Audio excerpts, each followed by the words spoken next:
وَإِذِ ابْتَلَىٰ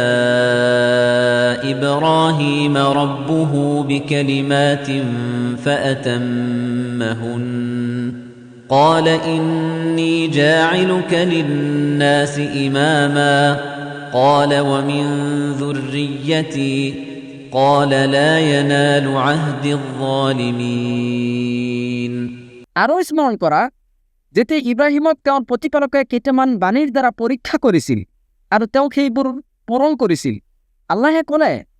নিশ্চয় মই তোমাক মানৱ জাতিৰ ইমাম বনাম। তেওঁ ক'লে,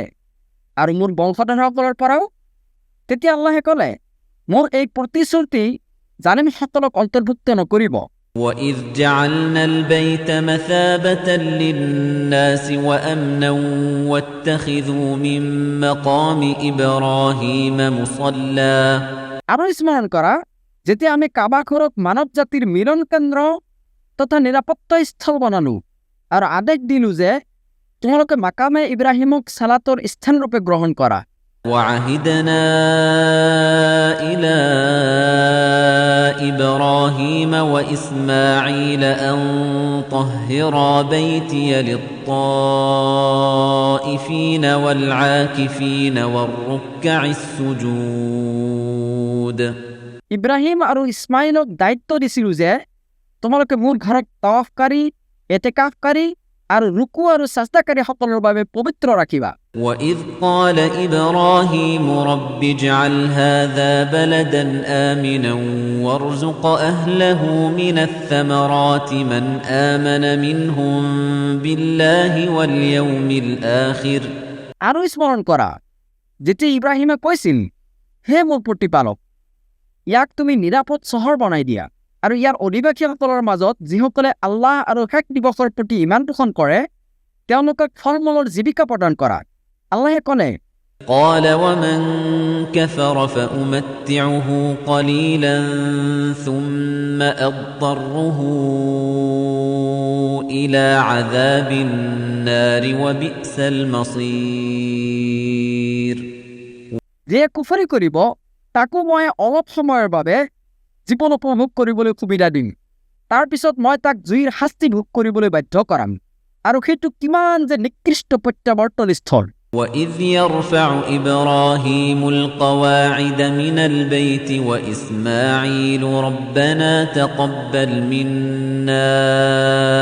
إِنَّكَ أَنتَ السَّمِيعُ الْعَلِيمُ আৰু স্মৰণ কৰা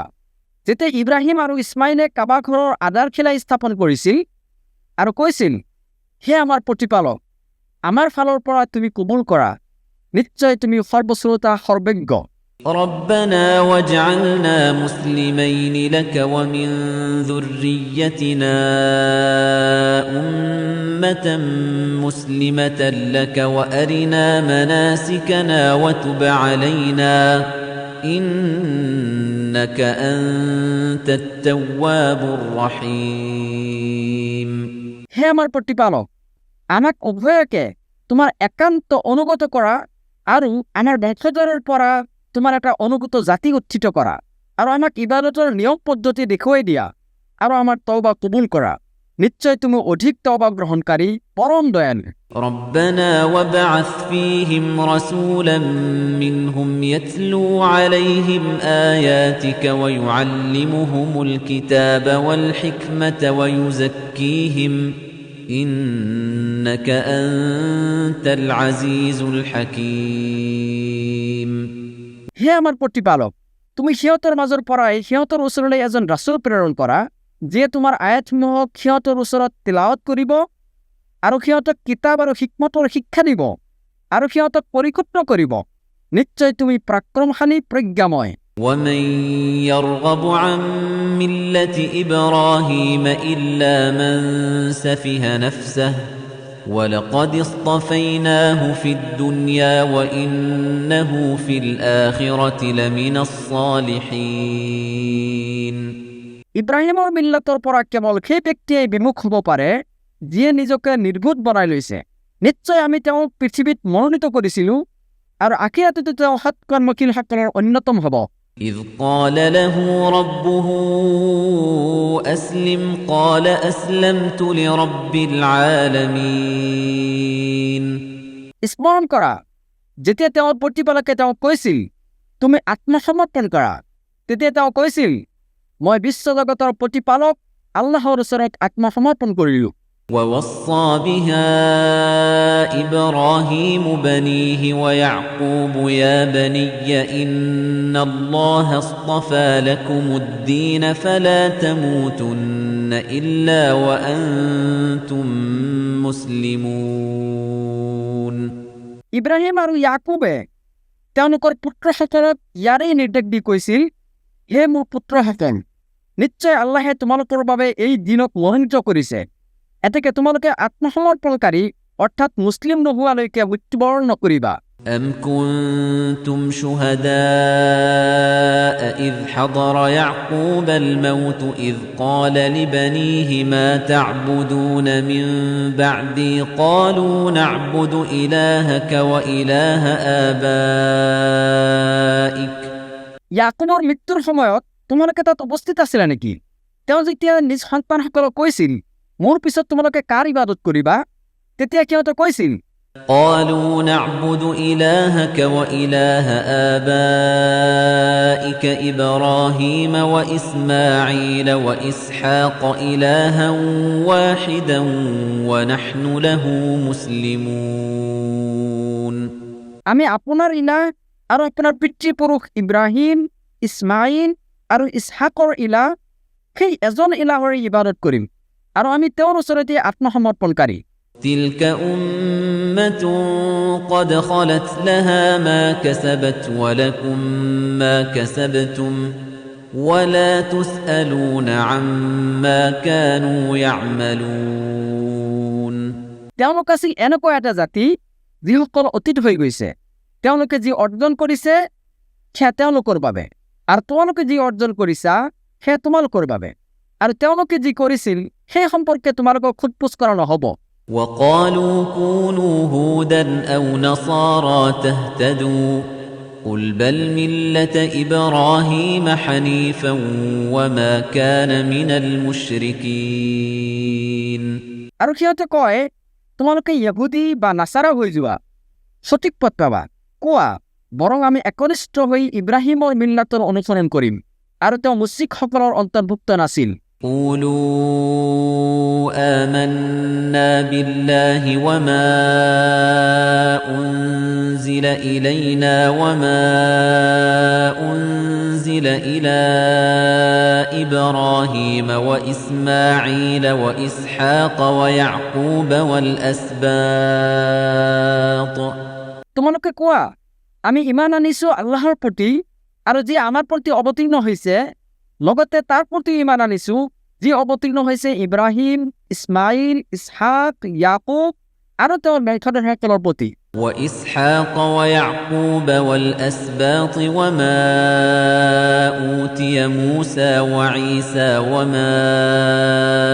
أوتي النبيون من ربهم لا نفرق بين أحد منهم ونحن له مسلمون আৰু মুছা ঈসা লগতে অন্যান্য নবীসকলক তেওঁলোকৰ প্ৰতিপালকৰ তৰফৰ পৰা যি প্ৰদান কৰা হৈছে তাৰ প্ৰতিও আমি ইমান আনিছো আমি তেওঁলোকৰ মাজত কোনো পাৰ্থক্য নকৰো আৰু আমি তেওঁৰে ওচৰত আত্মসমৰ্পণকাৰী فإن آمنوا بمثل ما آمنتم به فقد اهتدوا وإن تولوا فإنما هم في شقاق فسيكفيكهم الله وهو السميع العليم এতেকে তোমালোকে যেনেকৈ ইমান আনিছা সিহঁতেও যদি তেনেকৈ ইমান আনে তেন্তে সিহঁত নিশ্চয় হৃদয়ত প্ৰাপ্ত হ'ব আৰু যদি সিহঁতে মুখ ঘূৰাই লয় তেন্তে সিহঁত আছে কেৱল বিৰোধিতাত লিপ্ত এতেকে সিহঁতৰ বিপক্ষে তোমাৰ বাবে আল্লাহে যথেষ্ট আৰু তেওঁ সৰ্বশ্ৰোতা সৰ্বজ্ঞ صبغة الله ومن أحسن من الله صبغة ونحن له عابدون আল্লাহৰ ৰঙেৰে ৰঞ্জিত হোৱা আৰু আন ৰঙতকৈ আৰুনো কাৰ ৰং বেছি সুন্দৰ হ'ব পাৰে আমি তেওঁৰ ইবাদতকাৰী قل أتحاجوننا يحاجوننا في الله وهو ربنا وربكم ولنا أعمالنا ولكم أعمالكم ونحن له مخلصون কোৱা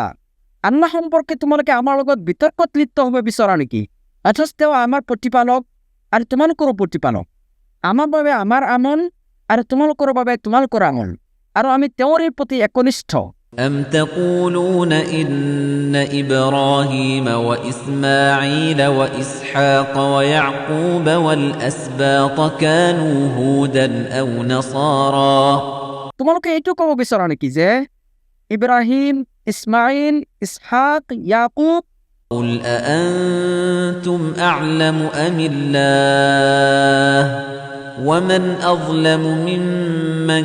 كتم شهادة عنده من الله وما الله بغافل عما تعملون আৰু তেওঁৰ ব্যাখ্যাৰ হেতেল ইহুদি বা নাছাৰা আছিল কোৱা তোমালোকে বেছি জানা নে আল্লাহে বেছি জানে সেই জনতকৈ বেছি জালিম আৰুনো কোন হ'ব পাৰে যে আল্লাহৰ তৰফৰ পৰা লাভ কৰা সাক্ষ্য গোপন কৰে আৰু তোমালোকে যি কৰা সেই সম্পৰ্কে আল্লাহ অমনোযোগী নহয় تلك أمة قد خلت لها ما كسبت ولكم ما كسبتم ولا تسألون عما كانوا يعملون তেওঁলোক আছিল এনেকুৱা এটা জাতি যিসকল অতীত হৈ গৈছে তেওঁলোকে যি অৰ্জন কৰিছে সেয়া তেওঁলোকৰ বাবে আৰু তোমালোকে যি অৰ্জন কৰিছা সেয়া তোমালোকৰ বাবে আৰু তেওঁলোকে যি কৰিছিল সেই সম্পৰ্কে তোমালোকক প্ৰশ্ন কৰা নহ'ব